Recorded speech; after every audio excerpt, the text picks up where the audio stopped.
Narito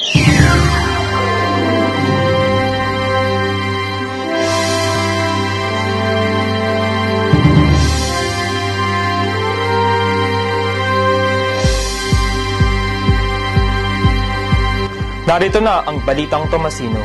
Opisyal lang nagsumite ng Certificate of Candidacy noong ika-22 ng Enero ang mga mag-aaral na nagnanais kumandidato para sa Central Student Council elections.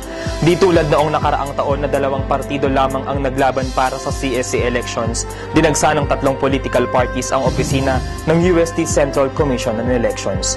Kasama ng kanilang mga campaign managers, kanya-kanyang estilo ang mga partidong Lakas Tomasino Coalition o LTC, Lakas ng Diwang Tomasino o mas kilala sa tawag na Lakas Diwa, at ang muling tumatakbong partidong Alyansa ng Kristiyanong Lakas o AKLAS sa filing of candidacy.